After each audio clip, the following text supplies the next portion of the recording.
Hey everybody, welcome back to the Half Hour of Power. Joe Diesel here. And what an interesting week we have had, and we have been looking at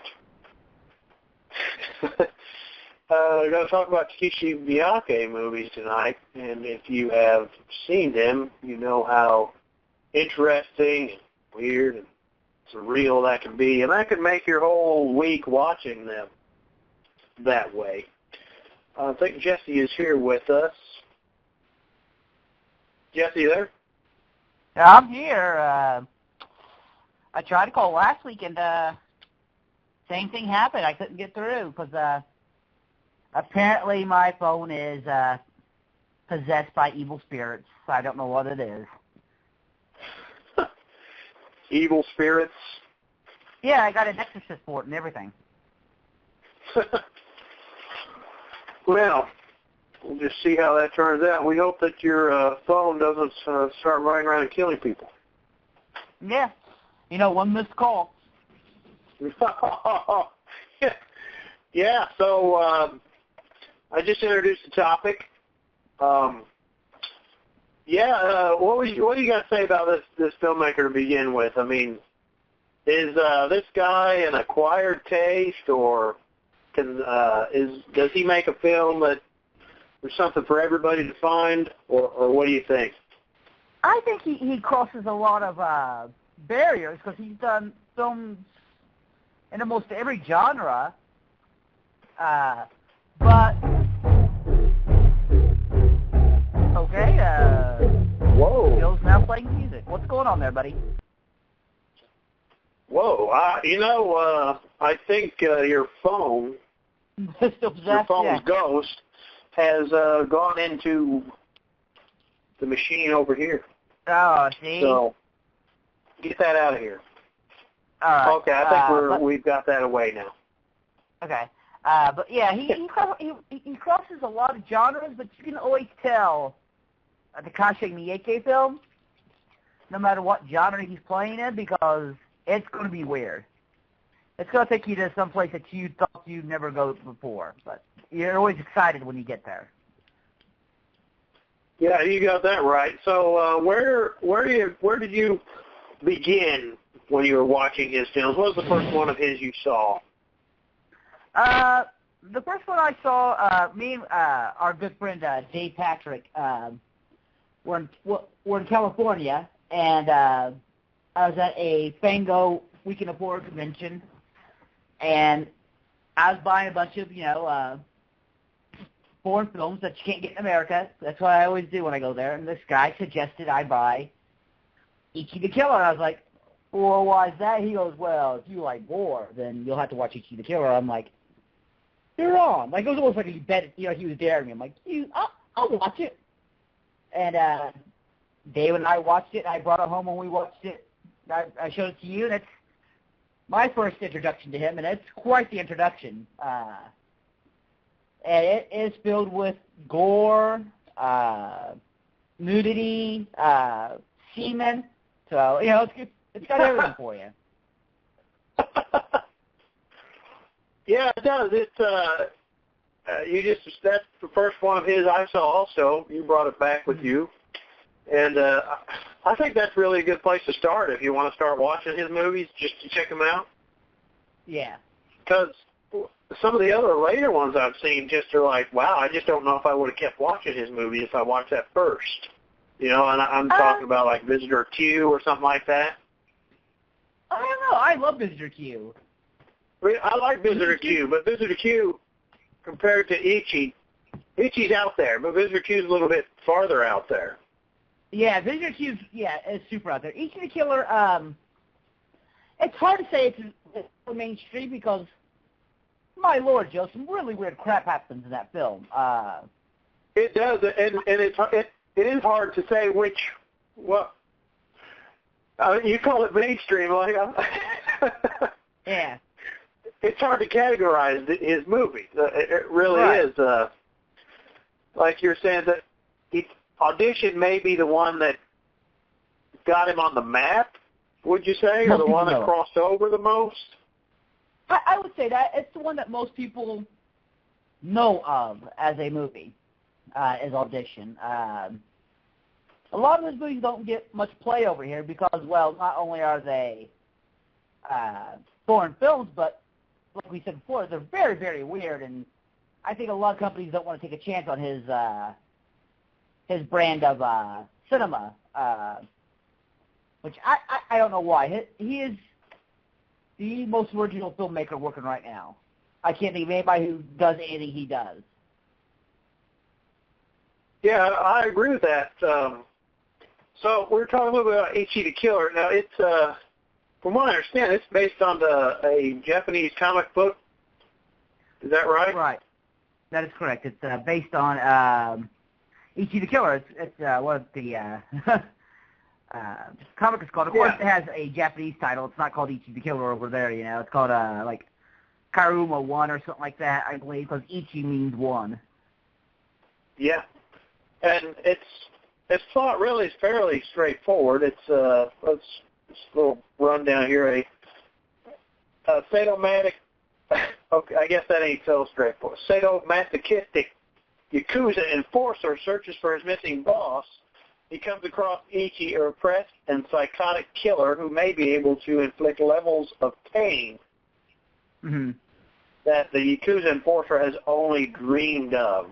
So, I mean, really, that kind of sounds a little bit straightforward, but it's not, is it? No, because there's a lot of stuff that happens. One of my favorite scenes in the movie, and as you know, we always give away little spoilers, but I don't think this is a spoiler, is my favorite character in the movie, and I know it's probably yours too, Joe, is the lead Yakuza member known as Kakahira. And Kakahira has done something where he's embarrassed the Yakuza.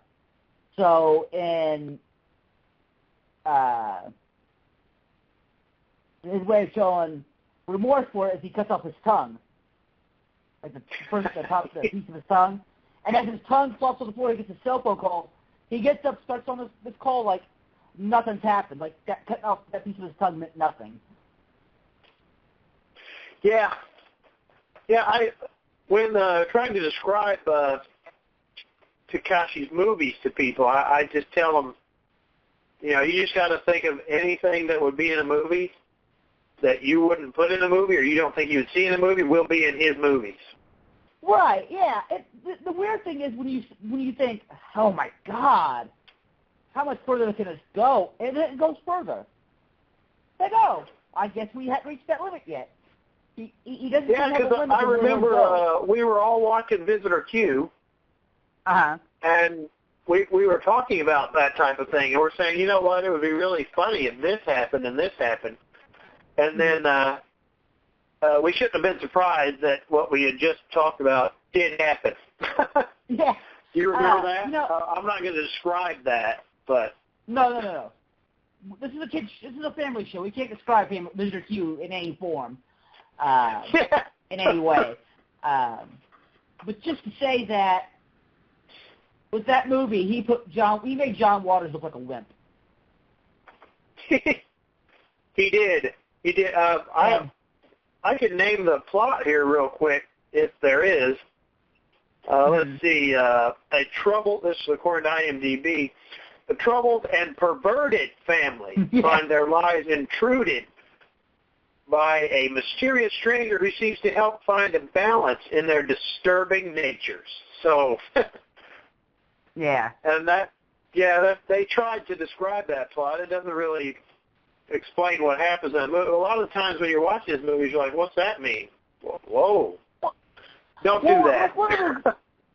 One of my favorite films of his that we've watched, it seems like a really straightforward Yakuza crime film, which is Dead or Alive. Yeah. And the whole entire, I would say, it's like a 92-minute film. The first 91 minutes of that movie are straight Yakuza cop movie. Still great. Still awesome. Yeah. There's some really sick stuff that happens in it, too. But still great, and it still seems like, it's like, okay, we're on a, it's still a crime film. Then in the last minute, it's like, okay, what happened? And it took like this whole 360-degree turn. It's like, I don't know what happened. How did that happen? And I won't tell you what happens at the end of the movie. You have to watch it. But please get the unrated version, because the unrated version is even sicker than the rated version. And we thought the rated version was pretty sick. Yeah, you find that do see the unrated versions, the uncut versions, because, well, I mean, what's the point of watching a cut Takashi Miike movie anyway? Right.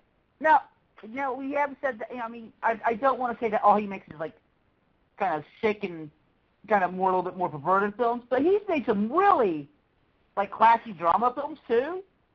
Because the bird people in China isn't, like, extreme in any way. Rainy Dog's not extreme in any way, but they're good movies.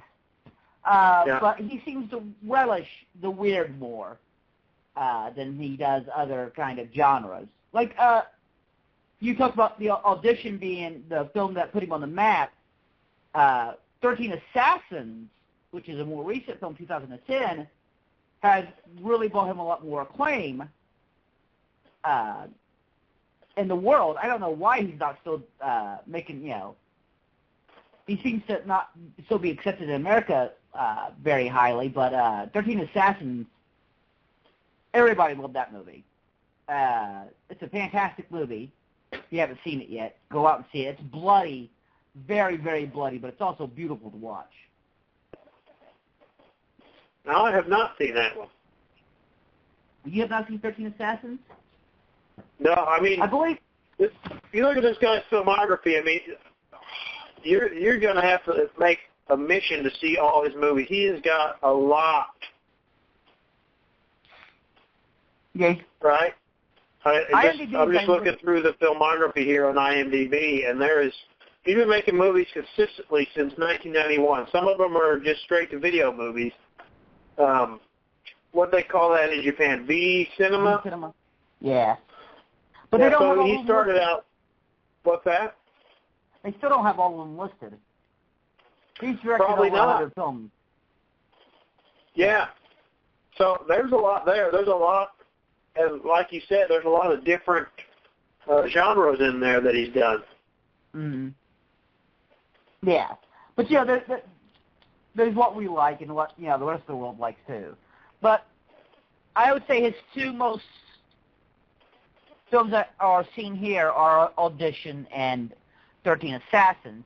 I know that ever since Audition came out, every time there's a list for best horror movies, that movie's on it. Audition is. Yeah. Now, we're talking about Audition. Why don't we? What's that about? For people who haven't seen it yet. Audition is probably a little bit more complicated than Ichi, plot-wise. I would say. It's about a guy who he's a widower. He's raising his son on his own, and he works for in the advertising department of a movie company. And one of his buddies is making a new movie, and he says while they're auditioning for actresses, he should also audition himself a new wife. That would be the perfect way to do it, for not like an actress audition. And he does, and the girl he picks, out of her mind insane. So, good for him. Kind of deserves it, though, because, that's not the way you should pick a wife, is by auditioning them like they're actresses, Yeah. But, no, it's, I know that, I hate to say his name, like Eli Roth, Quentin Tarantino, John Carpenter, a lot of great names in horror, not Eli Roth. Eli Roth is not a great name in any kind of filmmaking, but a lot of great names have said that film has really creeped the living hell out of them. That really is a creepy movie. Mm-hmm. That really is. I would, if anybody's looking for a really creepy, scary movie to watch on Halloween, that would be one. Oh, yeah. And I will say you got to be patient with it. It builds. It's a builder, It's not starts off with people being beheaded and stuff like other Miike films where the first 5 minutes are nothing but Yakuza hits. But yeah. it's yeah. Well, we're up against the break here. We'll continue this here momentarily.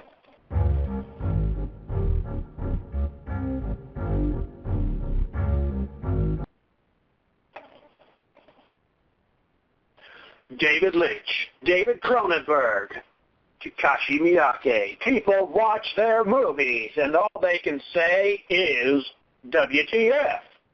That's right. You have no clue what the hell just happened in that movie you enjoyed. Well, worry no more about being lost in the works of these cinematic masters. Explain to Miike is here for you.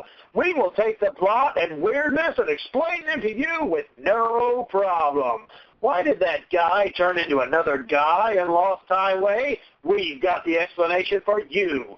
What the hell happened in every second of Naked Lunch? Well, don't worry. Our extremely high explainers will explain it to you. Gozu making you feel like you're a complete and utter moron? Well, you're not. No one knows what the hell happened in that film except us. There is no reason to get angry when you watch Twin Peaks, Fire Walk with Me, The Brood, or Visitor Q. We'll explain the weird, back-talking midgets, the angry children, and why that guy keeps hitting the father in his head with a rock. Explain to me, Miike, and to find answers before you lose your frickin' mind. Watch Mulholland Drive, Existence, and Full Metal Yakuza without a care. You don't need to be lost anymore. Explain to me, Miike, where we take the weird and make it mundane. If you don't like our explanations for these films, then make your own up. That's what we do.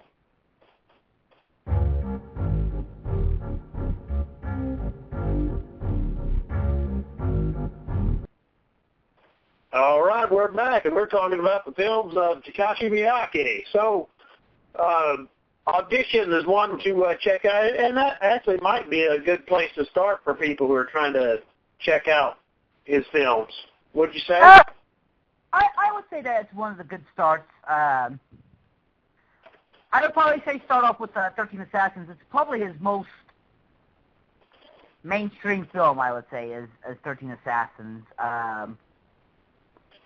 And sadly, it's the last film. No, I actually saw another film. I saw Hari Kari, too, which that's not a bad film either. That's a very different film for Takashi Miike, but very good. I was thinking, though, that, he's only made one American product, and it's a Master of Horrors episode for Showtime, but yet his episode was the only one that Showtime banned. Yep. Have you seen that episode? I've not seen that episode. I've seen the episode. It's not as brutal as you think, but its subject matter isn't something a lot of people would like to touch. So that might be why, but it's not really all that as brutal as any of the other movies that were made for that series. In fact, it's one of the better ones. I thought it was one of the nastier, creepier pieces. You know how we both love Argento. Argento's one seemed downright whippified compared to what Miike put up there. Yeah, well, as we said before on here, Argento seems to be in some bit of a slump. Yeah. Well, I think they also, the thing is that Miike doesn't care what others say about his film. He seems like the kind of guy to me, if you want to say, this is what I think your film means, you go, well, that's good. If that's what it means, it's what it means to you. I don't care. I have my own interpretations, however you interpret it, that's fine. Yeah. Here's a quote from him about that, what you were just saying. I'll read this quote here real quick. I don't think about the audience. I don't think about what makes them happy because there's no way for me to know. Try to think of what makes for entertainment is a very Japanese thing. The people who think like this are old-fashioned. They think of the audience as a mass, but in fact, every person in the audience is different. So entertainment for everyone doesn't exist. Mm-hmm. Right That's on. So true. And when you watch his movies, That's it. Well, let's talk a little bit about what are your favorite ones. You got any favorites? I mean, there's a lot to talk about and a lot we haven't talked about. Well, I will say that one of my favorite ones that we haven't talked about is, of course, The Happiness of the Katakuris, which is the musical he made. That's my favorite one. Is it your favorite movie? That's my favorite one of his that I've seen so far. It's a great movie. It's so fun. So dark, so disturbing. Yeah. And I will say that it's got claymation in it. Yeah, and I will say for our good friend Jeremy Lee Riley, he is a big fan of Gozu. Yeah. He's a huge fan of Gozu. Are you picking Happiness as your favorite one, or? No, but we talked about a lot of the ones that I really love. I love 13 Assassins, but I'd have to say I still have to go with Ichi. Ichi kind of like the first love, Yeah. Yeah. So I'm going to just say what the plot of The Happiness of the Katakuris is, because it's such an odd plot that I was like, when I read it, like, yeah, I got to see that. A family moves to the country to run a rustic mountain inn, when to their horror, the customers begin befalling sudden and unlikely fates. They die before they can pay the bills. So, I mean, that sounds like that would be fairly straightforward, doesn't it? Mm-hmm. But it's But not. in true Miyake fashion, it's not. And it's a great movie. It's just, there's singing in the middle of it. And we mentioned the claymation. And zombies, yeah. There's zombies in it, too. Yeah, there's a lot going on in that movie. It is one of my favorites. He's so hard to pick, though, a complete favorite. But, Ichi is my favorite because it was the first, but I also like Ichi the best because it was the introduction that led me into all those other great films, too. Yeah. So what is 13 Assassins about? You keep naming that one, but what's it about? 13 Assassins is kind of similar in plot to Seven Samurai.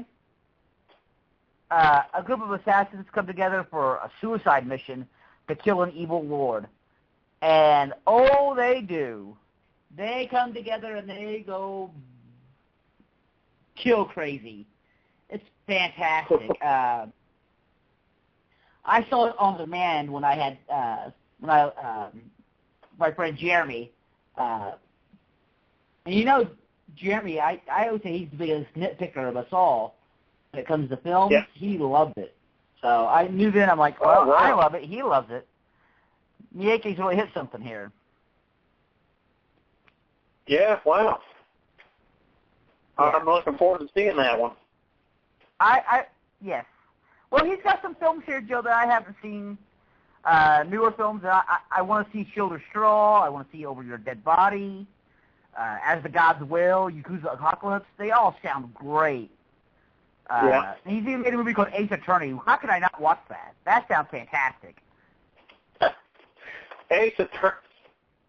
What's that one about? That one is about... Oh, it is. It's based on a video game called Phoenix Wright, Ace Attorney. So that's got to be a scene. Lessons of the Evil. He's got some good ones that's come out. I saw Harakiri. I thought it was a good film, but it's another film where you gotta stick with it.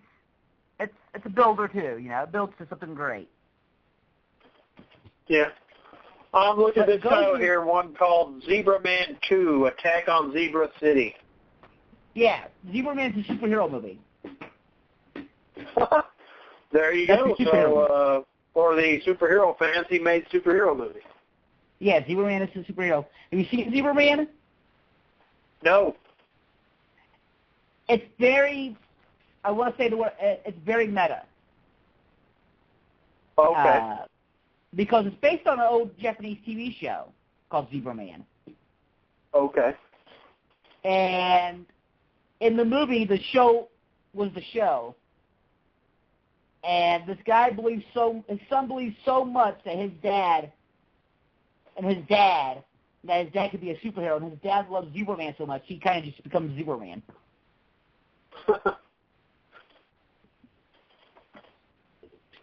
Wow. That's Miike.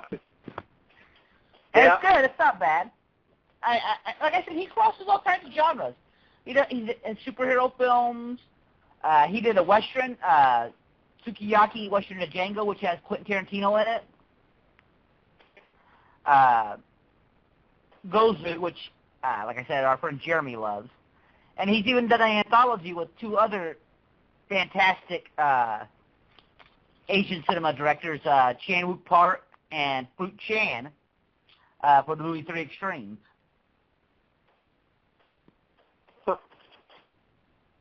Yeah, so there is a lot to go through.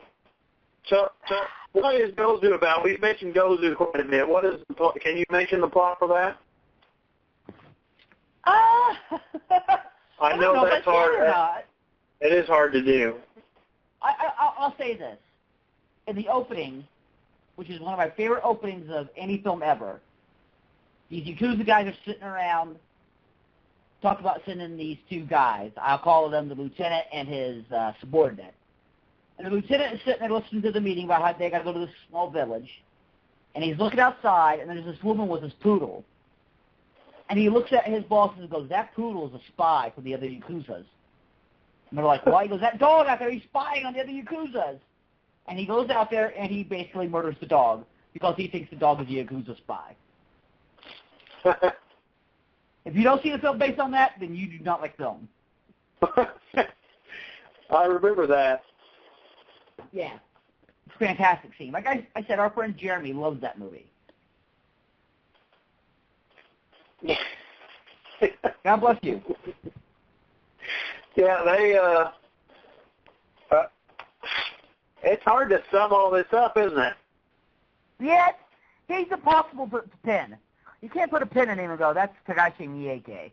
I think that's why he's one of my favorite directors of all time, because you can't say, oh, he's a horror film director, because he's not. He is everything.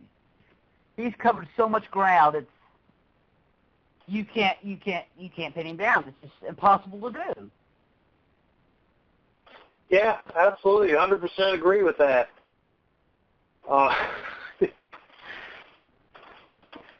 Yeah, so what would you say if somebody's listening to this and they're still confused? You gotta watch. Do you think should they just jump right in? Yeah, I mean, honestly, I knew nothing about him until I saw East the Killer, Joe. Nothing. And you and I are both in that same situation in a kind of a way, just at different times. There's no way to explain what he does. There's no way. You have to watch it and go, this is what that's him. This is the man. Those films perfectly describe who he is. Yeah, I think you summed it up pretty well. Just jump in, watch it. If you don't like the first one you watch, maybe you can find one of his that you like, but it may be hard because he doesn't hold anything back in any of his movies. No. Would you say? I would say the one thing that you have to go in there is, if you don't go in with an open mind, and if you go in going, I want a plot movie that I understand, you might as well leave the theater immediately. You won't understand the plot, but you will be taken on a ride that will be enjoyable, it will be fun, and at the end, it will be an experience like you never had before. Yeah. Well, that sounds great. I think we're just going to end that right there. So I don't think I could have said that any better. So we will see you all next week.